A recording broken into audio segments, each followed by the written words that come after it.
చూస్తే తెలంగాణ సీఎం రేవంత్ నేడు ఢిల్లీకి వెళ్లనున్నారు. అక్కడ జరిగే కాంగ్రెస్ కేంద్ర ఎన్నికల కమిటీ సమావేశానికి హాజరు కానున్నారు. తెలంగాణలో మిగిలిన లోక్సభ స్థానాలకు నేడు అభ్యర్థుల్ని ఎంపిక చేసే ఛాన్స్ ఉంది. రాష్ట్రంలోని మొత్తం 17 లోక్సభ నియోజకవర్గాలకు గాను ఇప్పటికే 3 దఫాలుగా 13 మంది అభ్యర్థులను పార్టీ ప్రకటించింది. మిగిలిన 4 స్థానాలకు ప్రకటించాలి. కరీంనగర్, హైదరాబాద్, ఖమ్మం స్థానాలకు కూడా అభ్యర్థులను ప్రకటించాల్సి ఉంది. వరంగల్ నియోజకవర్గానికి ఎమ్మెల్యే కడియం శ్రీహరి కుమార్తె కావ్య పేరును పార్టీ పరిశీలిస్తుంది. అభ్యర్థులను ఖరారు చేయడానికి ముందే పార్టీలో చేరితే బాగుంటుందనే ప్రతిపాదన రావడం వల్లనే వారు కాంగ్రెస్ కండువా ధరించినట్లు సమాచారం.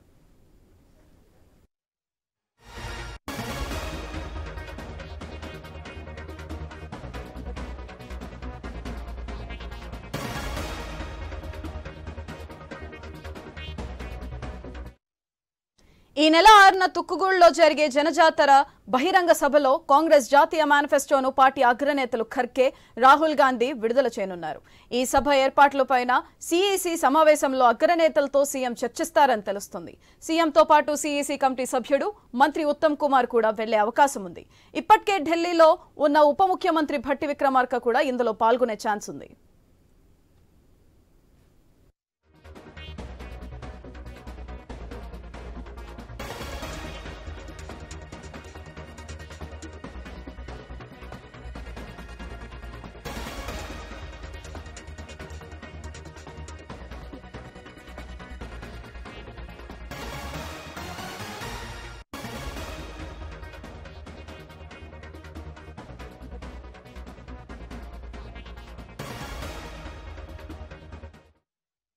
తెలంగాణ సీఎం రేవంత్ నేడు ఢిల్లీకి వెళ్లనున్నారు.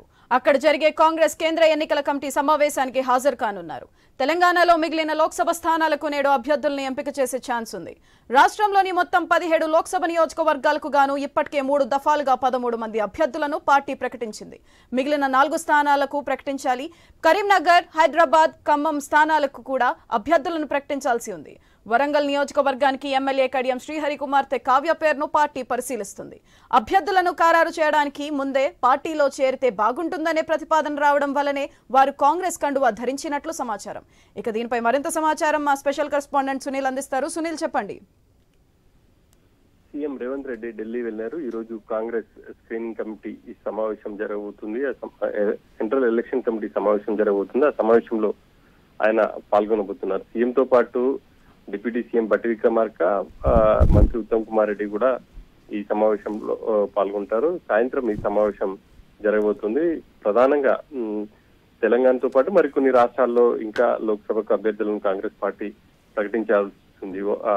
వాటికి సంబంధించి ఈ రోజు చర్చించబోతున్నారు.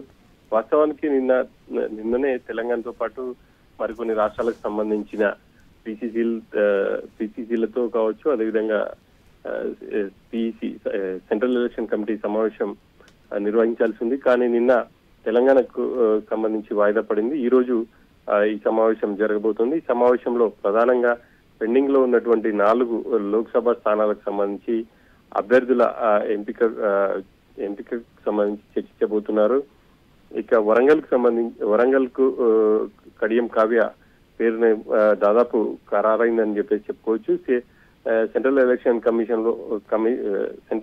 కమిటీలో ఒక నిర్ణయం తీసుకొని ప్రకటించే అవకాశం ఉంది. ఇక ఖమ్మం, కరీంనగర్, హైదరాబాద్ స్థానాలకు సంబంధించి కూడా అభ్యర్థుల ఎంపికను ఈ రోజు పరిశీలించి ఇవాళ రాత్రి కానీ రేపు కానీ ఏఐసిసి ప్రకటించే అవకాశాలు అయితే కనిపిస్తున్నాయి.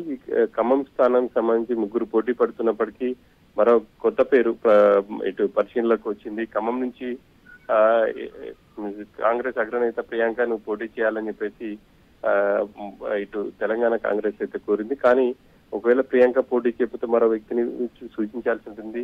ఇప్పటికే అక్కడ పొంగులేటి సోదరుడు ప్రసాద్ రెడ్డి, డిప్యూటీ సీఎం భట్టి విక్రమార్క సతీమణి నందిని వీళ్ళు ప్రధానంగా టికెట్ కోసం అయితే ప్రయత్నాలు చేస్తున్నారు. వీళ్ళిద్దరు కాకుండా మరో వ్యక్తి తెరపైకి వచ్చారు. వరంగల్ మాజీ ఎంపీగా ఉన్నటువంటి రామసాయం సురేందర్ రెడ్డి తనయుడు రఘురామ్ రెడ్డి పేరు ఇప్పుడు కొత్తగా పరిశీలనకు వచ్చింది. ఆయనకు టికెట్, ఒకవేళ ప్రియాంక కనుక పోటీకి దూరంగా ఉంటే ఖచ్చితంగా ఆయనకు టికెట్ వచ్చే అవకాశాలు ఉన్నట్టుగా కూడా ప్రచారం అయితే జరుగుతుంది. ఈ రోజు దానికి సంబంధించి కూడా చర్చించి ఒక నిర్ణయం తీసుకోబోతున్నారు. ఇక కరీంనగర్ హైదరాబాద్ స్థానాలకు సంబంధించి కూడా ఈ రోజు చర్చించి ఫైనల్ గా చేయబోతున్నారు. ఈ నెల 6వ తేదీన కాంగ్రెస్ తుక్కుగూడలో జనజాతర సభను నిర్వహించాలనుకుంటుంది కాబట్టి ఆ సభ కంటే ముందే అభ్యర్థులను ప్రకటించి ఆ తర్వాత ప్రచారానికి వెళ్లాలని చెప్పేసి ఒక ప్లాన్ తో అయితే ఉన్నారు. ఈ రోజు దాదాపుగా తెలంగాణకు సంబంధించి అభ్యర్థులను పూర్తి స్థాయిలో ఫైనల్ అయ్యే అవకాశాలు అయితే స్పష్టంగా కనిపిస్తున్నాయి సార్.